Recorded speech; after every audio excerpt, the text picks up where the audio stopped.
میرا نام حمزہ ہے۔ شاید آپ یقین نہ کریں لیکن جو کچھ میں آپ کو بتانے جا رہا ہوں وہ میری زندگی کا سب سے خوفناک اور سبق آموز واقعہ ہے۔ یہ واقعہ آج بھی میری روح کو ہلا دیتا ہے۔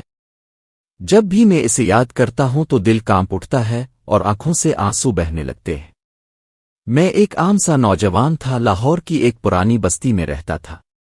میرا بچپن غربت اور محرومی میں گزرا۔ والدین جلدی دنیا سے رخصت ہو گئے اور میری پرورش نانی نے کی۔ دن کو مزدوری کرتا، رات کو پڑھائی اور قرآن میں سکون ڈھونڈتا۔ دل میں خواب تھا کہ ایک دن دین کی خدمت کروں گا، لیکن دنیاوی مسائل اکثر مجھے ہراساں کر دیتے۔ وہ رات جس نے سب کچھ بدل دیا۔ یہ واقعہ اس رات کا ہے جب میں عشاء کی نماز پڑھ کر مسجد سے واپس آ رہا تھا۔ بستی کی گلیاں سنسان تھیں، ہوا میں عجیب سا سکوت تھا۔ میرا دل بھی کچھ بھاری تھا، جیسے کوئی انجانا خوف میرے ساتھ چل رہا ہو۔ جیسے ہی میں اپنی گلی میں داخل ہوا، میری نظر ایک پرانی حویلی پر پڑی جو برسوں سے ویران کھڑی تھی۔ لوگ اسے اوئسائیں والی حویلی کہتے تھے۔ بستی کے بڑے بوڑھے ہمیشہ خبردار کرتے کہ ادھر نہ جانا۔ کہتے تھے وہاں جنات کا بسیرا ہے یا کسی مردے کی روح قید ہے۔ میں نے ہمیشہ یہ باتیں ہنسی میں اڑا دی تھیں، لیکن اس رات وہاں روشنی نظر آئی۔ حویلی کے اندر سے مدھم سی جلتی بجھتی روشنی جھلک رہی تھی۔ میرے قدم وہیں رک گئے۔ دل زور زور سے دھڑکنے لگا۔ سوچا کہ پلٹ جاؤں، لیکن تجسس نے مجھے آگے بڑھنے پر مجبور کر دیا۔ میں نے خود سے کہا، اللہ کے سوا کوئی طاقت نہیں۔ اگر یہ شر ہے تو میرا رب مجھے بچا لے گا۔ میں آہستہ آہستہ حویلی کے دروازے کے قریب پہنچا۔ دروازہ آدھا کھلا ہوا تھا۔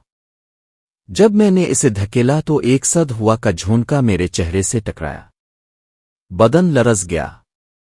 اندر اندھیرا ہی اندھیرا تھا، لیکن دور ایک کمرے سے روشنی آ رہی تھی۔ میں دبے قدموں اس کمرے کی طرف بڑھا اور دروازے سے جھانکا۔ وہاں ایک بوسیدہ چارپائی پر ایک بوڑھا شخص پڑا تھا۔ اس کا چہرہ زرد، آنکھیں اندر دھنسی ہوئی تھیں اور ہونٹوں پر عجیب سا جھاگ تھا۔ وہ بار بار ایک ہی جملہ دہرا رہا تھا، توبہ توبہ۔ مگر دیر ہو گئی، بہت دیر ہو گئی۔ میرے قدم جیسے زمین میں جم گئے۔ میں نے ہمت کر کے سلام کیا، السلام علیکم۔ آپ کون ہیں؟ بوڑھے نے اچانک گردن گھما کر میری طرف دیکھا۔ اس کی آنکھوں میں وحشت اور درد بھرا ہوا تھا۔ وہ ہانپتے ہوئے بولا، تم یہاں کیوں آئے ہو؟ جاؤ، ورنہ وہ تمہیں بھی لے جائے گا۔ میری ریڑھ کی ہڈی میں سرد لہر دوڑ گئی۔ میں نے کانپتی آواز میں پوچھا، کون؟ اس نے تھر تھراتے ہوئے ہاتھ کمرے کے ایک کونے کی طرف اٹھایا۔ میں نے نگاہ دوڑائی، وہاں گہرا اندھیرا تھا، لیکن یوں لگا جیسے کوئی سایہ حرکت کر گیا ہو۔ میں نے فوراً آیت الکرسی پڑھنی شروع کی۔ بوڑھے نے کپکپاتی آواز میں کہا، میں نے پوری زندگی دولت کے پیچھے لگ کر ظلم کیا، یتیموں کا مال کھایا، کمزوروں کا حق دبایا، کبھی نماز نہ پڑھی، قرآن کو چھوڑ دیا۔ میں سمجھتا تھا دنیا ہی سب کچھ ہے، لیکن موت کے وقت سب چھن گیا۔ اب میری روح قید ہے، عذاب میں گرفتار ہے۔ سکون نہیں ملتا، سکون نہیں۔